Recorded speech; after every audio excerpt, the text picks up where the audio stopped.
Chapter 7 is entitled Forgiveness and Discipleship, Sacraments of Healing and Service.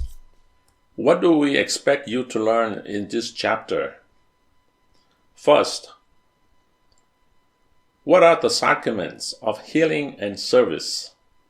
Can you name the sacraments in each group? Then, what are the three parts of the sacrament of penance and reconciliation?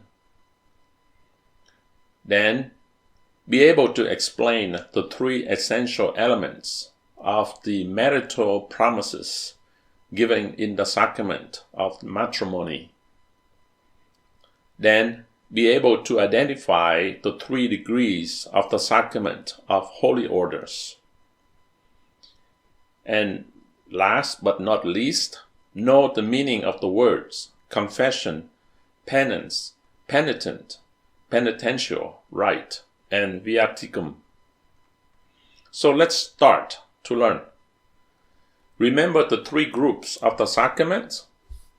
Last time we talked about the first group called the Sacrament of Initiation, which includes 3 sacraments: baptism, confirmation, and Eucharist.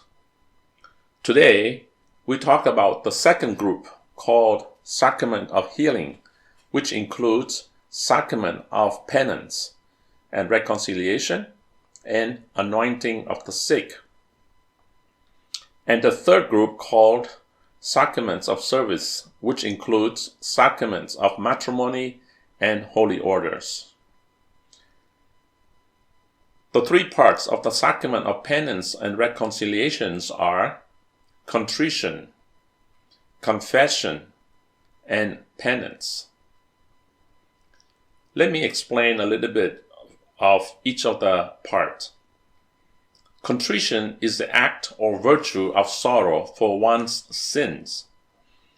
Before going to confession, we have to have a contrite heart, which means that we have to feel truly sorry for what we have done.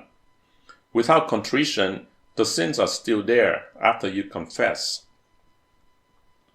Contrition also means that you are sorry, but also to determine not to sin again. It is a determination in the will and not mere a passing mood or emotional promise. Confession, on the other hand, is the voluntary self-accusations of one's sins to a qualified priest in order to obtain absolution from him. We confess sins, which means that we tell the priest what we have done wrong with a truly contrite heart. Penance is a virtue or disposition of heart by which one repents of one's own sins and is converted to God. It includes punishment by which one atones for sins committed either by oneself or by others. The 3 essential elements of the marital promises given in the sacrament of matrimony are: first, the bride and groom cannot be forced to marry. They enter marriage by their own free choice. This is called free consent. Second, the promise is for life, and it excludes other people. Third, the couple promised to be open to the children that God might send and to raise them in the church. The 3 degrees of the sacraments of holy orders are: bishops are successors of the apostles.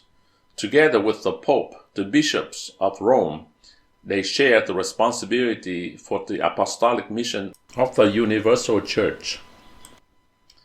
Second degree is the priests are the co-workers of the bishops. They act with the bishop's authority and exercise his pastoral ministry in the parish. Third, the deacons are ordained to a ministry of service.